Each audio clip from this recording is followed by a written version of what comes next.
Bismillahirrohmanirrohim. Bugungi mavzuyimiz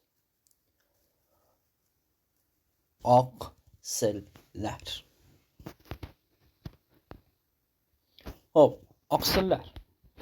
Oqsillar barcha tirik organizmlarda muhim funksiyani bajaruvchi biopolimerlar bo'lib, ular boshqa biopolimerlardan ayrim bir xususiyatlari bilan farq qiladi.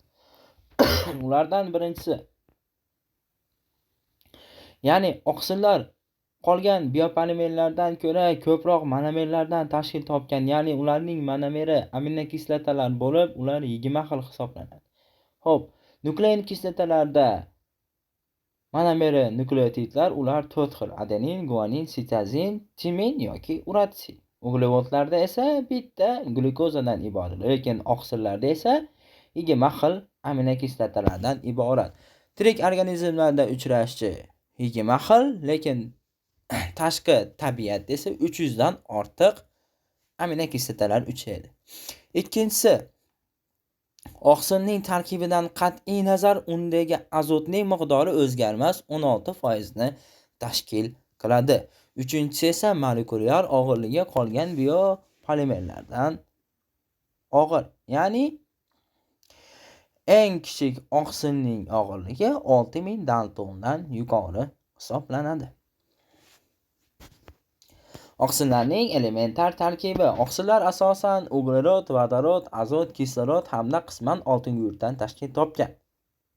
Uglerodlar 50-54% ni, vodorodlar 6,5-7,3% ni, azot 16% ni, kislorod 21-23% ni, oltin gumurt esa 0,5% ni tashkil qiladi. Oqsillarning monomeri aminokislotalar hisoblanadi. Aminokislotalar 3 qismdan iborat bo'lib, birinchisi amino guruh, ya'ni NH2 guruhi, ikkinchisi radikal guruh, uchinchisi esa karboksil guruh, ya'ni SOOH guruhidan iborat bo'ladi. Barcha aminokislotalarning strukturaviy birligi mana shundan iborat, ya'ni amino guruh, radikal hamda SOOH karboksil guruh. Aminokislotalarning turi hamda o'lchami radikalning o'zgarishiga qarab boradi. Oqsillar aminokislotalardan tarkib topgan. Aminokislotalar o'zaro peptid bog'lari orqali bog'langan bo'ladi. Aminokislotalarning nechta peptiddan tashkil topganligiga qarab ular shunday nomlanadi. Ya'ni ikkita aminokislotadan tashkil topsa dipeptid, 3 ta aminokislotadan tripeptid, 5 tasi pentapeptid, 4 tasi tetrapeptid, 6 tasi heksapeptid, 7 tasi heptapeptid va hokazo va hokazo. Oqsil molekulasi bo'lish uchun kamida 50 tadan ortiq aminokislotadan iborat bo'lishi kerak.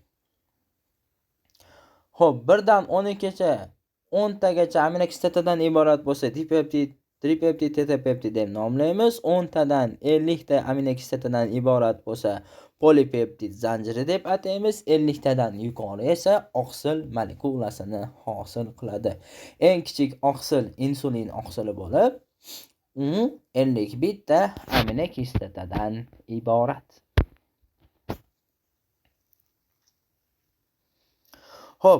Aminokislotalar tuzishi o'zaro ikkiga bo'linadi: halqasiz hamda halqalilarga. Halqasizlar o'z navbatida aminokarbonlarga, diaminokarbonlarga va aminodikarbonlarga. Halqalilar esa heterosiklik, aromatik va aminokarbonlarga bo'linadi.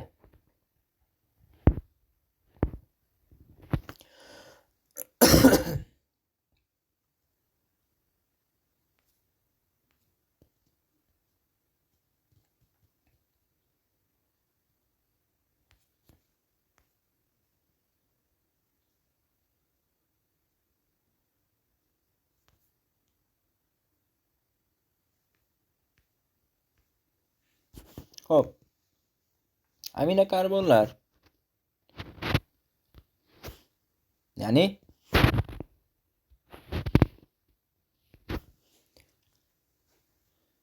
halqasizlarning aminokarbon guruhiga to'xtaladigan bo'lsak, aminokislota tarkibida amino guruh va karboksil guruhlar bittadan qatnashgan bo'ladi. Shuning uchun ham ular amino karbon kislotalar deb atalib, ularga jadvaldagi 1-dan 10-gacha bo'lgan aminokislotalar kiradi. Ikkinchi guruhimiz D-aminokarbon o'z nomidan ham kelib turibdiki, D ikkita amino guruh, ya'ni ikkita amino guruhli karbon kislota. Ya'ni amino guruh ikkita bo'lib, karboksil guruh esa bittani tashkil qiladi. Ya'ni bu tuzilishdagi aminokislotada ikkita amino gruppa va bitta karboksil gruppa bo'ladi. Bunga jadvaldagi 11, 12 aminokislotalarni misol qilib keltirishimiz mumkin. 3-tuzilishdagi amino dikarbonlar o'z navbatdan kelib turibdiki, dikarbon, ya'ni ikkita karboksil guruhga ega bo'lgan aminokislotalar, ya'ni ikkita karboksil gruppaga hamda bitta amino guruhga ega bo'lgan aminokislotalar bo'lib, ularga jadvaldagi 13, 14 aminokislotalar kiradi. Endi halqalilarga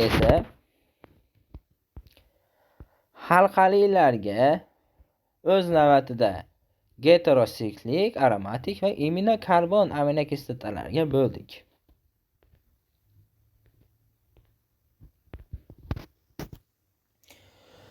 Heterosiklik birikmalar, ya'ni tarkibida heterosiklik birikma tutgan aminokarbonlar, ya'ni aminokislotalar tushuniladi.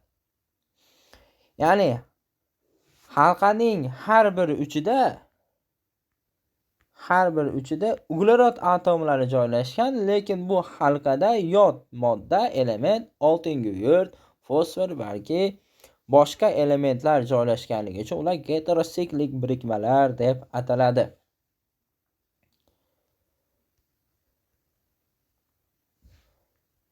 Heterosiklik birikmalar deb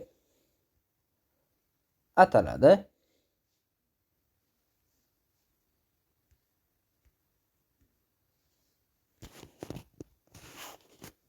Bularga jadvaldagi 17, 18 aminokislotalarni misol qilib keltirishimiz mumkin.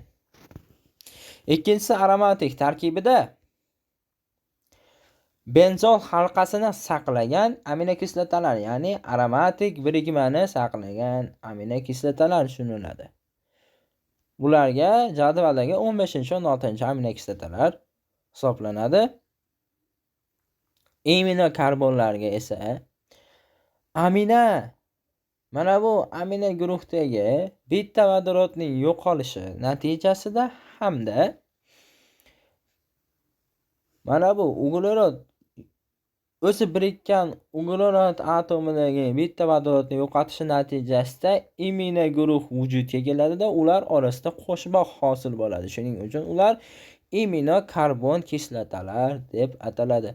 Bularga 19, 20 aminokislotalarimizni misol qilib keltirishimiz mumkin.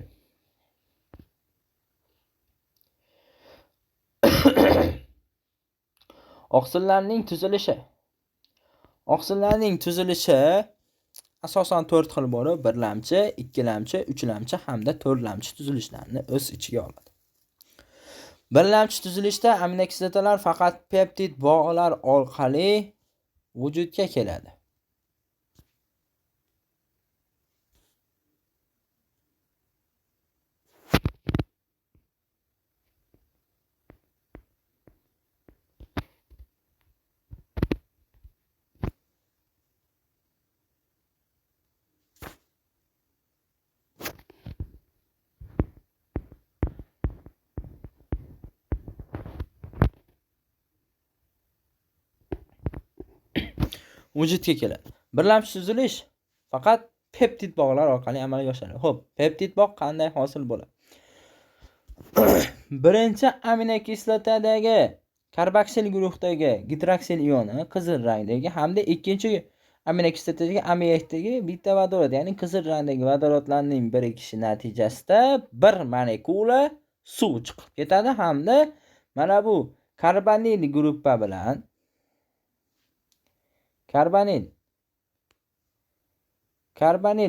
bilan NH amino guruhning o'rtasida sariq rangdagi bog'lar o'zaro tutashi natijasida peptid bog'lar hosil bo'ladi.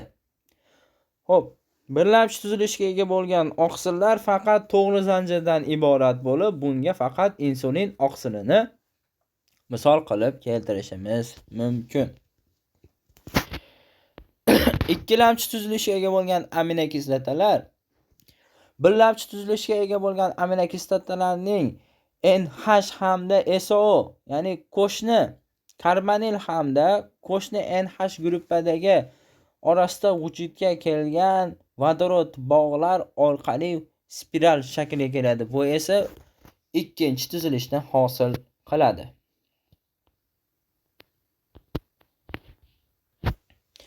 Bunda radikallar spiralning tashqi qismida qoladi. Ya'ni mana bu radikal, mana bu radikal, mana bu radikallar ko'rib turganingizdek spiralning tashqi qismida joylashgan. Mana bu oqsilning ikkilamchi tuzilishiga misol bo'ladi. Ikkilamchi tuzilishga olib keluvchi bog' esa qo'shni amino hamda karbonil gruppalar o'rtasida vujudga kelgan vodorod bog' orqali ikkilamchi tuzilish hosil bo'ladi. Uchlamchi tuzilishimiz polipeptid spirali taxlanib, ya'ni ikkilamchi tuzilishning taxlanib borishi natijasida uchlamchi tuzilish vujudga keladi. Bularda asosan radikallar orasidagi gidrofob bog'lar uchlamchi tuzilishni saqlab qoladi. Bunday tuzilishga mioglobin, ya'ni muskul oqsilini keltirishimiz mumkin.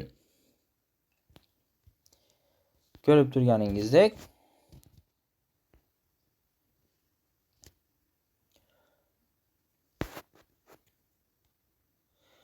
mana bu o'rtadagi uzuk-uzuk bog'lar vodorod bog'ini hosil qiladi.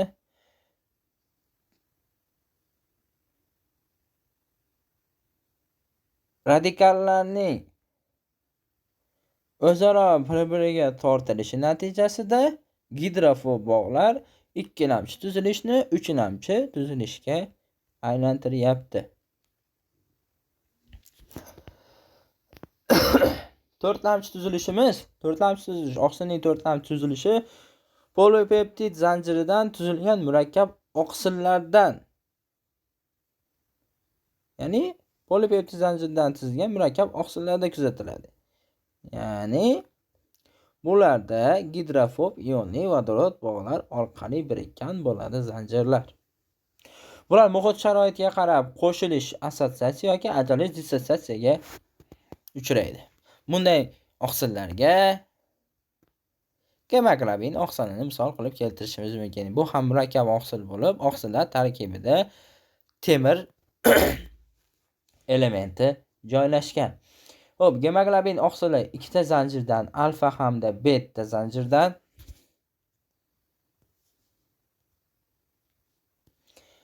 ya'ni och ranglilar alfa zanjir, to'q ranglilar esa beta zanjir hisoblanib, alfa zanjirda 140 betadan 282 ta, beta zanjirda 145 tadan 290 ta, jami gemoglobin oqsili 572 ta aminokislotadan tashkil topgan. Xo'p, oqsillarga doir masalalarda tushadigan formulalar. Ya'ni